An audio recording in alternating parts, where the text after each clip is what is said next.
जय भवानी।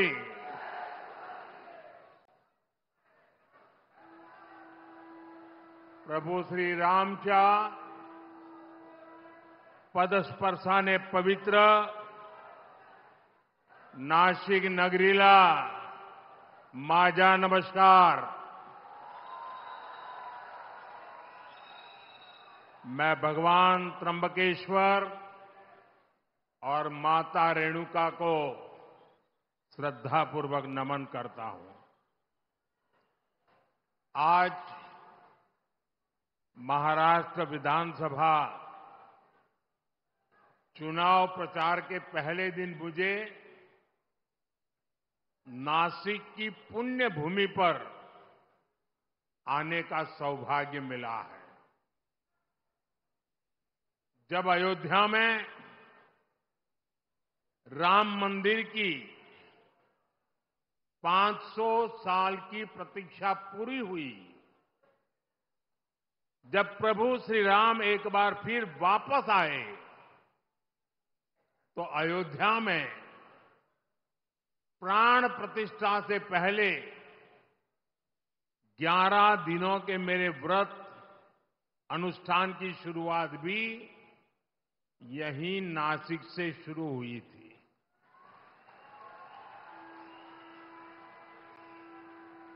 मुझे कालाराम मंदिर में सफाई और सेवा का अवसर भी मिला था।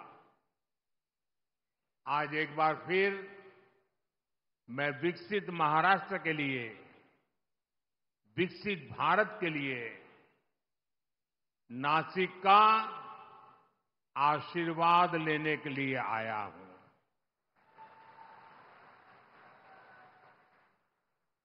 मैं देख रहा हूं नासिक में जनता जनार्दन का एक विशाल जनसमूह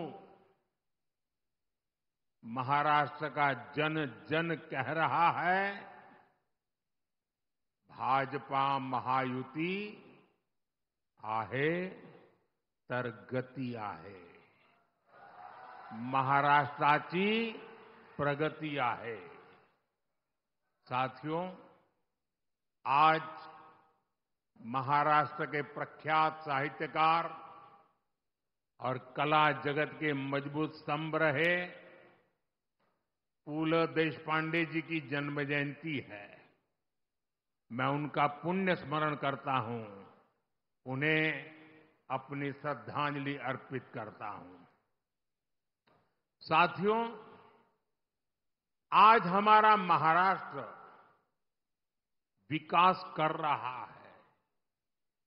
हमारा देश नए रिकॉर्ड बना रहा है, क्योंकि आज देश में गरीबों की चिंता करने वाली सरकार है। जब गरीब आगे बढ़ता है, तभी देश आगे बढ़ता है। इतने दशकों तक देश में कांग्रेस और उसके साथियों ने गरीबी हटाओ का नारा दिया, फिर भी गरीब रोटी, कपड़ा, मकान के लिए मोहताज रहा। लेकिन अब केवल 10 वर्षों के भीतर भीतर देश के 25 करोड़ लोग गरीबी से बाहर आए हैं।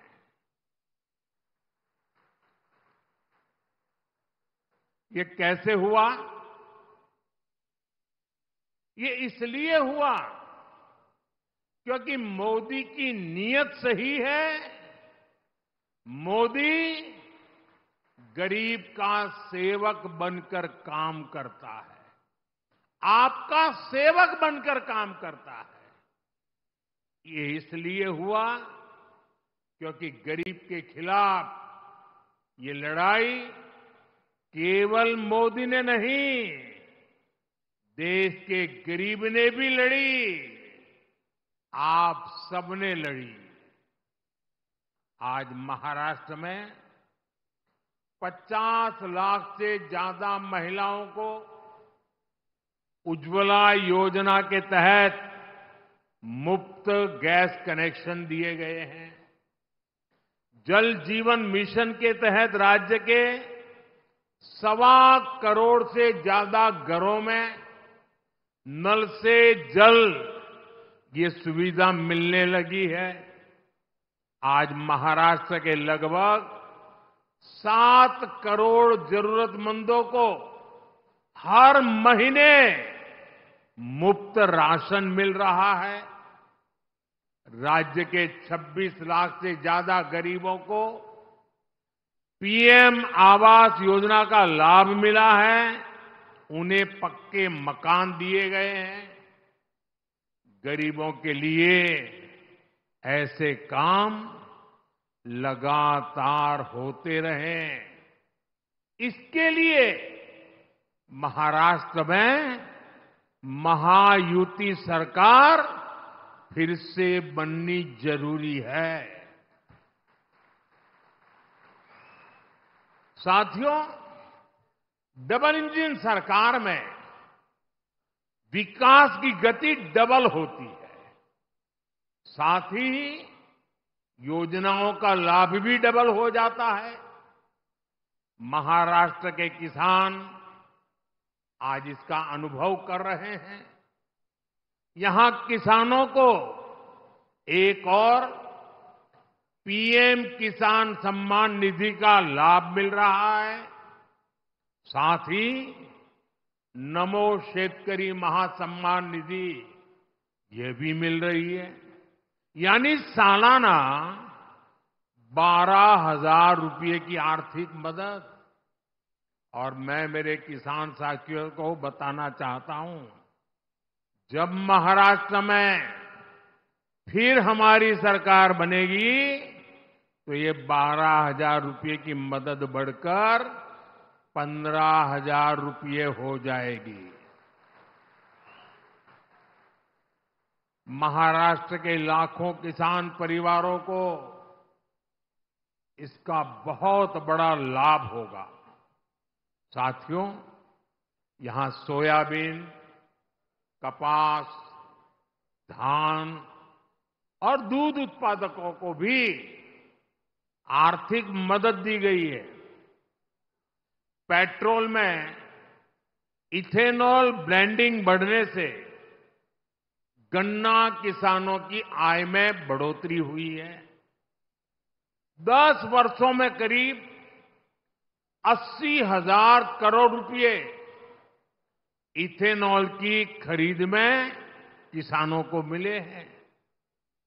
देश का जो रुपया पेट्रोल खरीदने में विदेश चला जाता था, वो पैसा अब मेरे देश के किसानों को मिल रहा है, उनके पास जा रहा है।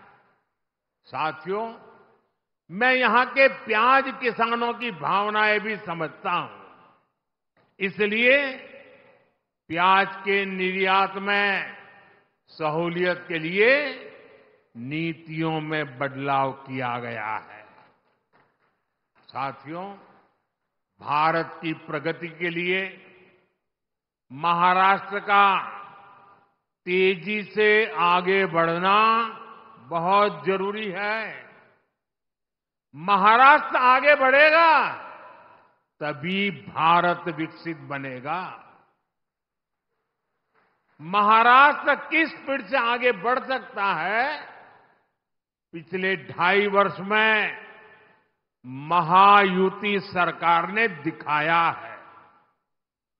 आज देश में आधुनिक इंफ्रास्ट्रक्चर के प्रोजेक्ट्स में महाराष्ट्र बहुत आगे है। यहां हाईवेज और एक्सप्रेसवे बन रहे हैं।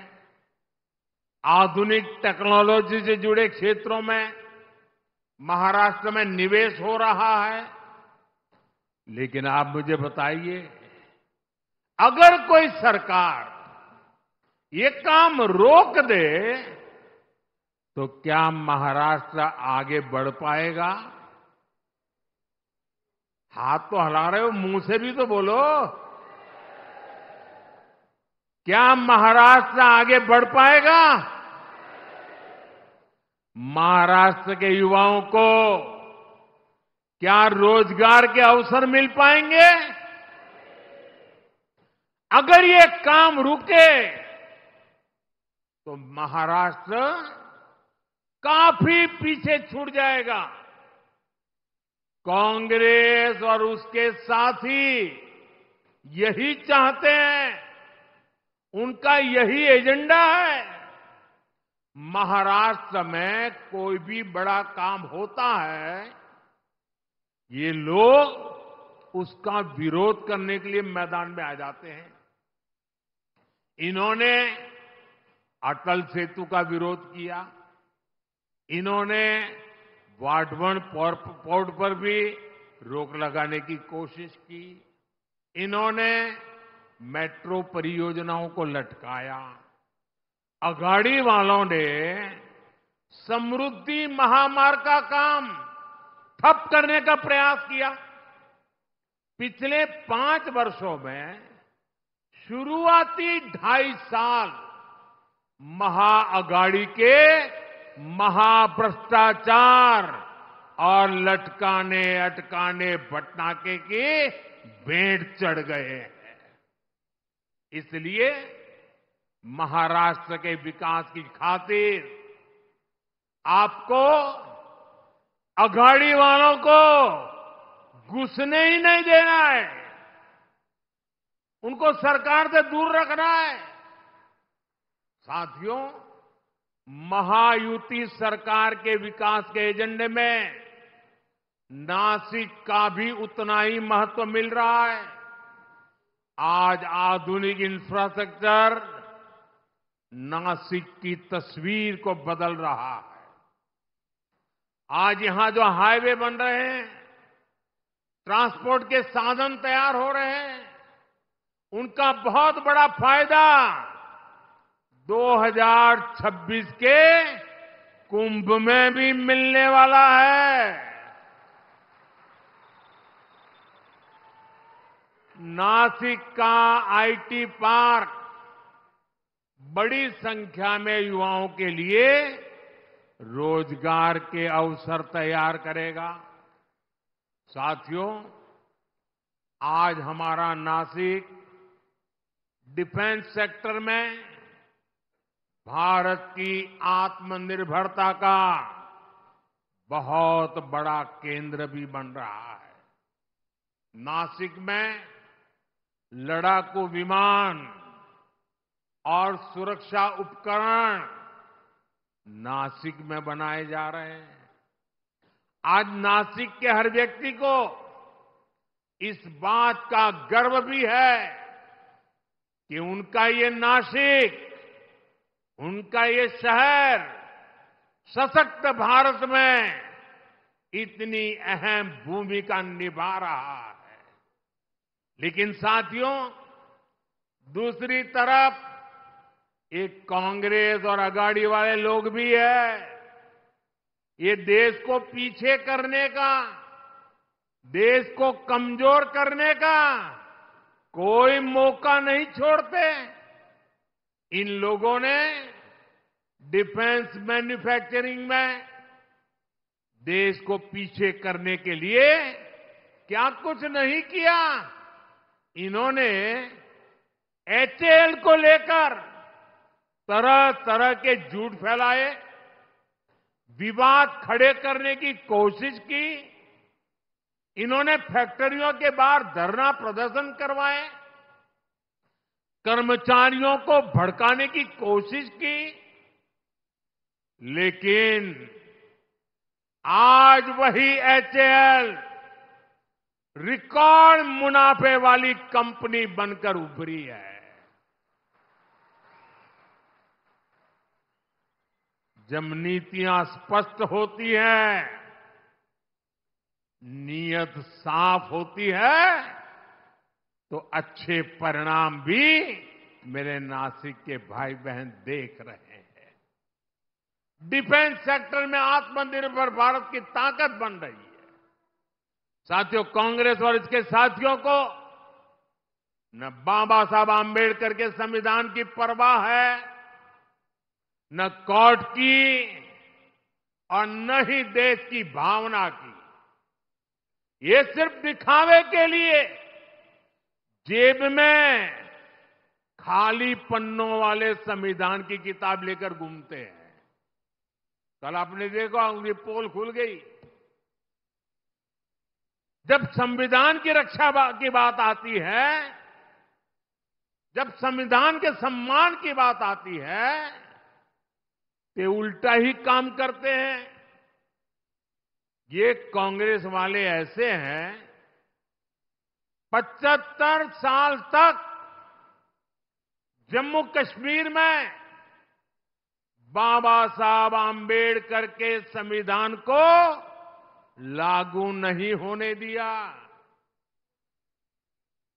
75 साल तक देश में एक संविधान नहीं था। जम्मू कश्मीर का संविधान अलग था, वो बाबा साहब आम्बेडकर वाला नहीं था। और ये पाप कांग्रेस का था। कांग्रेस ने आर्टिकल 370 की ऐसी दीवार बना दी थी कि बाबा साहब आम्बेडकर का संविधान वहां घुस ही नहीं सकता था। भाजपा एनडीए ने आर्टिकल 370 को हटाया और एक देश, एक संविधान लागू किया। और मेरी बाबा साहब आम्बेडकर को सबसे बड़ी श्रद्धांजलि है।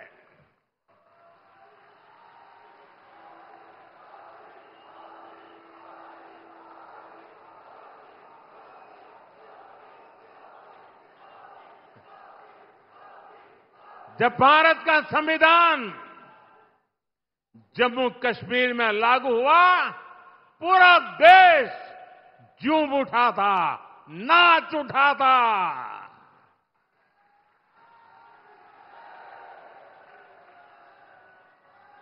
मैं जरा मेरे नासिक के लोगों को पूछना चाहता हूं। नासिक के लोग बताइए, क्या आर्टिकल 370 हटने से आपको खुशी हुई कि नहीं हुई? जरा जोर से बताइए, खुशी हुई कि नहीं हुई? ये कांग्रेस वालों के कान फट जाए ऐसे बोलिए, खुशी हुई कि नहीं हुई?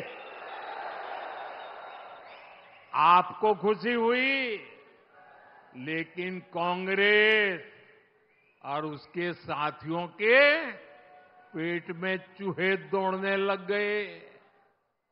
उनको दर्द हो गया। आपने टीवी पे देखा होगा, 2-3 दिन पहले जम्मू कश्मीर की विधानसभा में कांग्रेस और इसके साथियों ने 370 फिर से लागू करने के लिए हंगामा किया। ये लोग फिर चाहते हैं कि जम्मू कश्मीर से बाबा साहब आम्बेडकर का संविधान फिर से जम्मू कश्मीर से निकाल दिया जाए, हटा दिया जाए। ये लोग फिर चाहते हैं कि वहां दलितों को, वाल्मीकि समाज को जो आरक्षण 75 साल बाद मिला है, उसे छीन लिया जाए। संविधान के विरुद्ध, दलितों, पिछड़ों, आदिवासियों के विरुद्ध इसी साजिश में जितनी गुनहगार कांग्रेस है, उतने ही अगाड़ी के उनके बाकी साथी दल भी है। साथियों,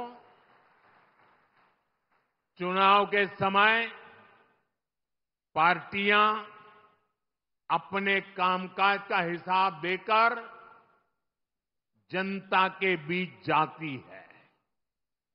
बीजेपी और महायुति भी लगातार अपने काम का हिसाब दे रही है, लेकिन बीजेपी का मुकाबला करने के लिए कांग्रेस के पास एक ही तरीका है।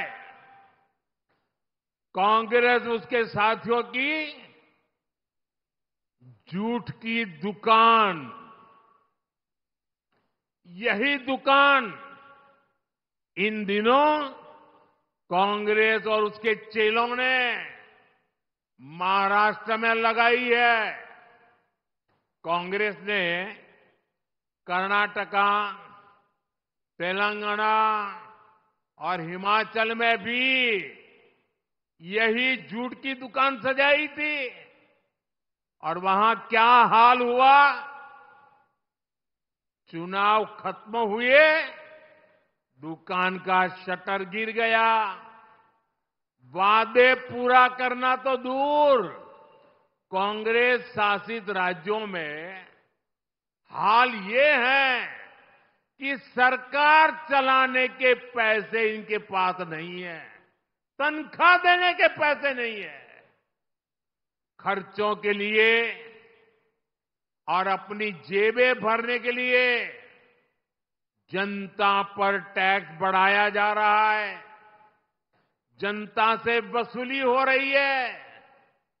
जनता भी इनकी असलियत जान गई है। महाराष्ट्र की जनता भी देख रही है कि एक तरफ महायुति का घोषणा पत्र है, वहीं दूसरी तरफ महाअगाड़ी का घोटाला पत्र है। क्योंकि ये पक्का है, जहां कांग्रेस और उसके साथी होंगे वहां घोटाला होगा ही होगा। ये लोग ऐसी योजनाओं की घोषणा करते हैं जिसमें से ज्यादा भ्रष्टाचार हो सके। आप महाराष्ट्र में इन लोगों को ये सारा पाप फिर से करने देंगे क्या? करने देंगे क्या? ये धोखेबाजी महाराष्ट्र की जनता के बीच चलेगी क्या? साथियों, पूरे देश ने कांग्रेस की हरकतों के कारण उसे पूरी तरह से खारिज कर दिया है। कांग्रेस अब ऑल इंडिया कांग्रेस नहीं बची। कांग्रेस अब परजीवी कांग्रेस बन चुकी है। ये कांग्रेस पार्टी अब केवल बैसाखियों पर ही जिंदा है। महाराष्ट्र हो, उत्तर प्रदेश हो, बिहार हो, झारखंड हो, ज्यादातर राज्यों में कांग्रेस दूसरी पार्टियों के सहारे ही चुनाव लड़ने की हालत में है। वो अपने पैरों पर खड़ी नहीं रह सकती। इसलिए साथियों, कांग्रेस ने राजनीति में खुद को बचाने के लिए अपना सबसे बड़ा हथियार चला है। ये हथियार है एससी, एसटी, ओबीसी समाज की एकता तोड़ो। एकता तोड़ो और राज छीनो।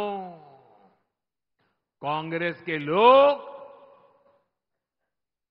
जनजातीय समूह, शेड्यूल ट्राइब, हमारे आदिवासी, एसटी को बांटना चाहते हैं। कांग्रेस के लोग हमारे दलित भाई बहन एससी को बांटना चाहते हैं। कांग्रेस के लोग ओबीसी को बांटना चाहते हैं। साथियों, कांग्रेस के रहते ओबीसी कभी इतना एकजुट नहीं हो पाया। ओबीसी को आरक्षण भी तभी मिला जब कांग्रेस सरकार हटी। नेहरू जी के समय में कांग्रेस ने ओबीसी को अलग अलग जातियों में बांट करके रखा। फिर इंदिरा गांधी जी का भी वही रवैया था। बाद में राजीव गांधी जी आए। इन लोगों ने कभी ओबीसी को एकजुट नहीं होने दिया।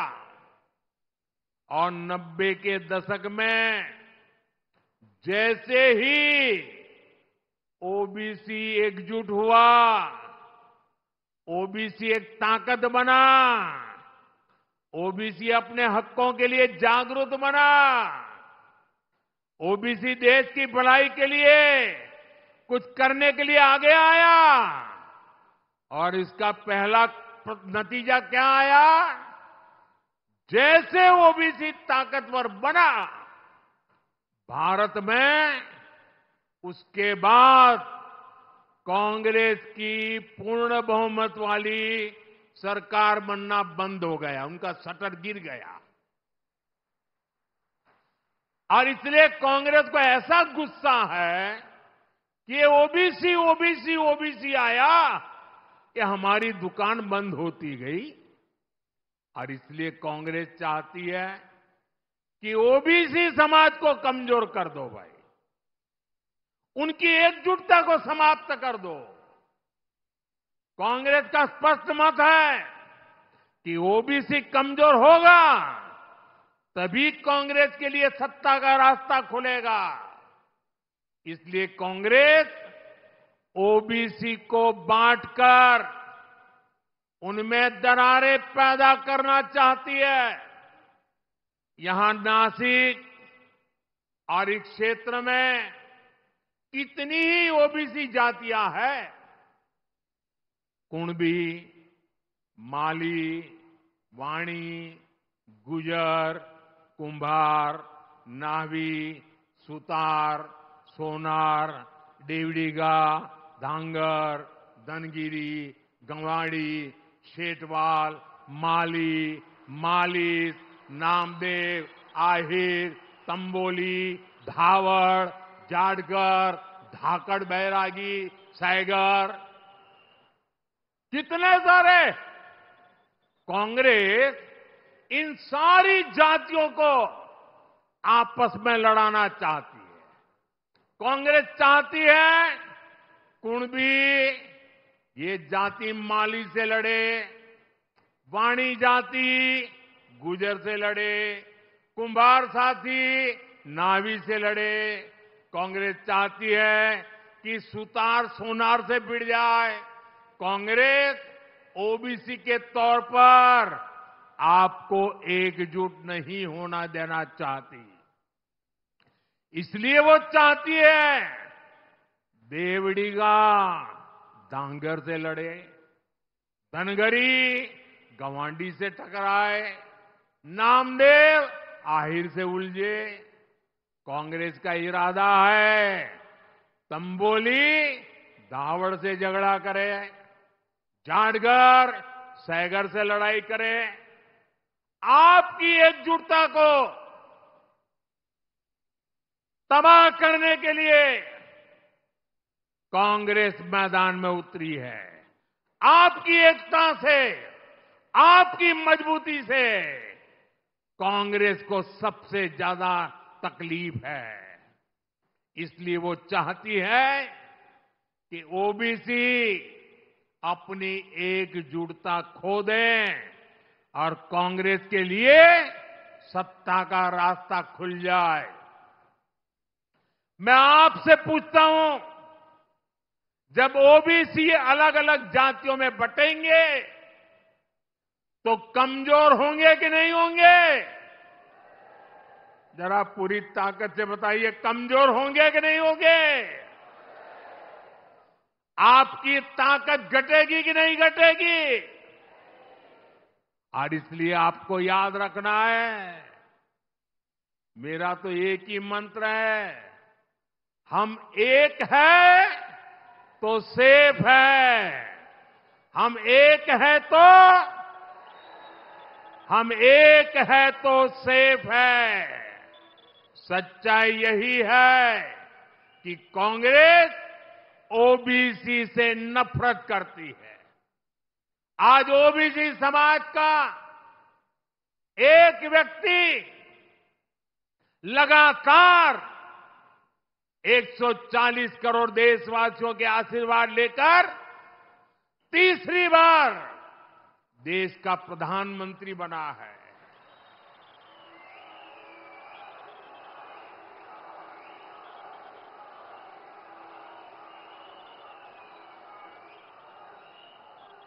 कांग्रेस को हजम नहीं हो रहा है, ओबीसी वो भी इतनी छोटी जाति का वो कैसे प्रधानमंत्री बन गया और 60 साल के बाद तीसरी बार बनने वाला बन गया। उनको नींद नहीं आ रही है और इसलिए गुस्सा ओबीसी समाज पे निकाल रहे हैं। साथियों, यहां हमें आशीर्वाद देने के लिए इतनी बड़ी संख्या में माताएं, बहनें, बेटियां आई है। आपको याद रखना है, ये महाआघाड़ी वाले महाराष्ट्र की महिलाओं के सबसे बड़े दुश्मन है। आप जानते हैं, आज पूरे देश में महाराष्ट्र की एक योजना की बहुत चर्चा हो रही है। हर एक की जुबान पे वो चर्चा है, माझी लाड़की बहन योजना, माझी लाड़की बहन योजना। हमारी बहन बेटियों को इस योजना का लाभ हो रहा है, लेकिन ये जो कांग्रेस और आघाड़ी वाले हैं, इन्हें इस योजना के लिए बहुत तकलीफ हो रही है। इस योजना को बंद कराने के लिए ये लोग कोर्ट तक चले गए हैं। भाई और बहनों, बीजेपी और महायुति महिलाओं के सम्मान और प्रगति के लिए समर्पित है। केंद्र सरकार की नीतियों से आज महिलाएं सशक्त और समर्थन बन रही है। हम 3 करोड़ बहनों को लखपति दीदी बना रहे हैं।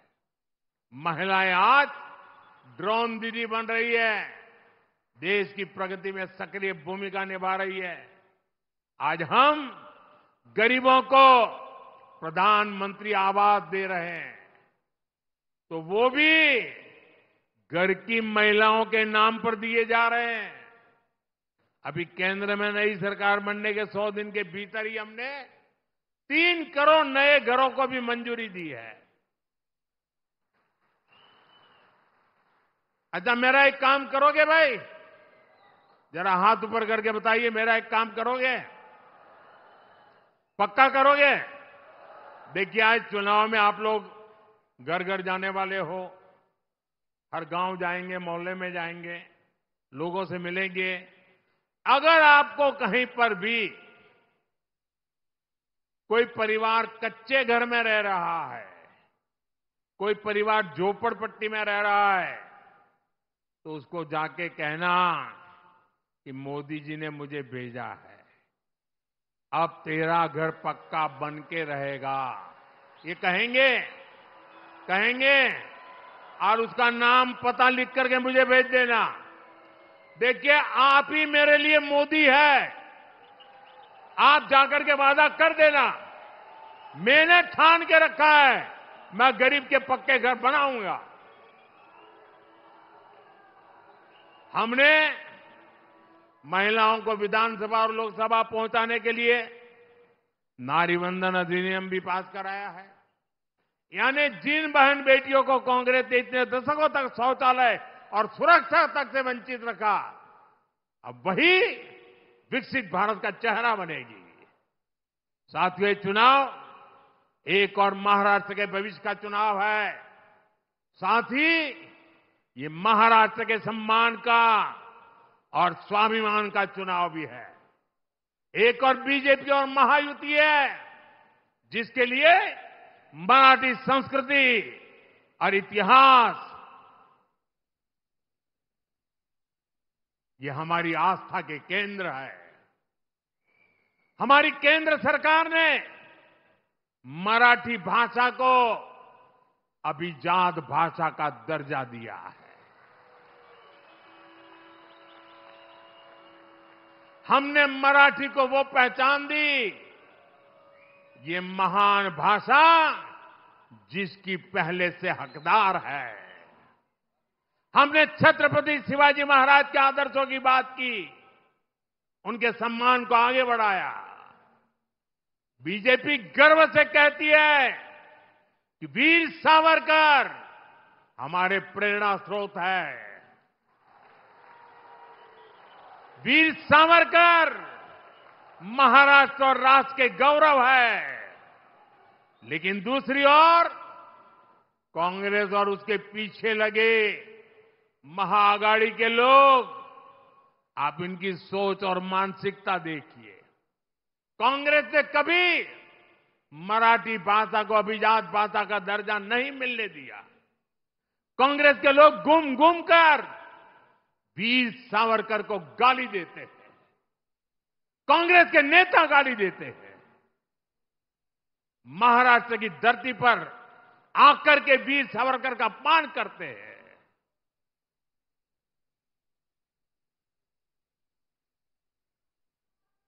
और मैंने सुना है कि महाराष्ट्र के अघाड़ी के कुछ नेताओं ने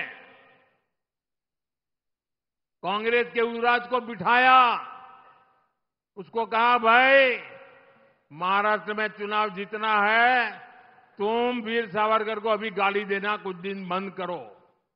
उसके मुंह पे ताला लगाया, गाली बोलना बंद करो। और ये देखिए अघाड़ी वाले, सबसे बड़ा दुर्भाग्य ये है कि सावरकर की विरासत का दम भरने वाले आज अघाड़ी में कांग्रेस के साथ खड़े हो गए हैं।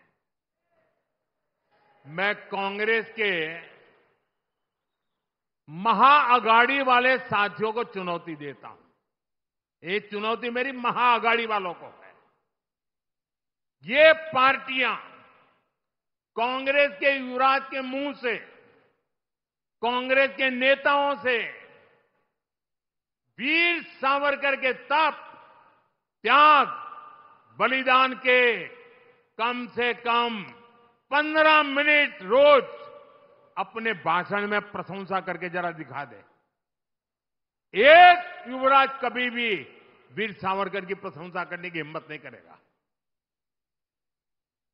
वीर सावरकर की काले पानी के दिन, काल कोठरी में बताए उनका वो कठिनतम समय और देश की आजादी के लिए लिया हुआ प्राण।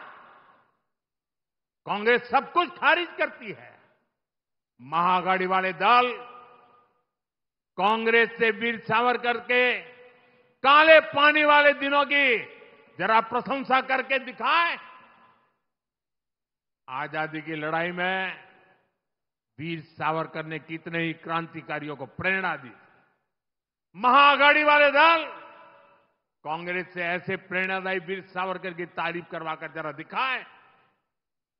साथियों, देश और महाराष्ट्र की राजनीति में बाला साहब ठाकरे का योगदान अतुलनीय है।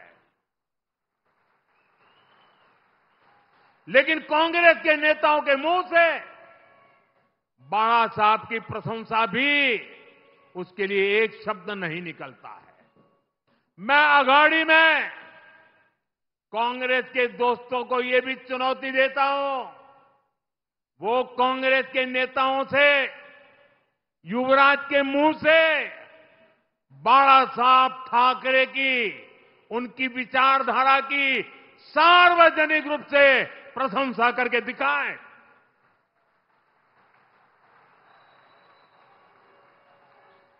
आज 8 नवंबर है, मैं दिन गिनूंगा और महाआघाड़ी वालों से जवाब का इंतजार करूंगा कि वो सावरकर जी की प्रशंसा करते हैं कि नहीं करते हैं, बाला साहब की ठाकरे के तप की प्रशंसा करते हैं कि नहीं करते। महाराष्ट्र भी देखेगा और हम गिनेंगे, आप भी गिनना।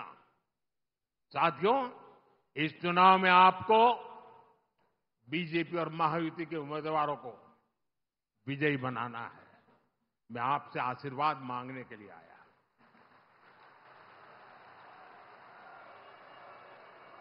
मैं आपको विश्वास दिलाता हूं, महाराष्ट्र में आने वाली सरकार बड़े फैसलों के लिए काम करेगी। आप प्रभु श्री राम की तपोभूमि नासिक से हमारे चुनाव अभियान की शुरुआत श्री प्रभु श्री राम के आशीर्वाद से जरूर सफल होगी। हम सब मिलकर विकसित महाराष्ट्र का सपना पूरा करेंगे। आप आए, इसके लिए मैं एक बार फिर आप सभी का आभार प्रकट करता हूं। जो चुनाव लड़ रहे हैं, सभी उम्मीदवारों से मेरा आग्रह है कि आगे आ जाए। जो इस असेंबली का चुनाव लड़ रहे हैं, जरा साथी आगे आ जाए। जो चुनाव लड़ रहे हैं, आठवले जी, आपको तो मेरे साथ रहना है, वहां यहां वापस नहीं आना है। हाँ। अध्यक्ष जी, आप भी तो चुनाव लड़ रहे हो। हाँ। भाजन, रामदास आ जाइए।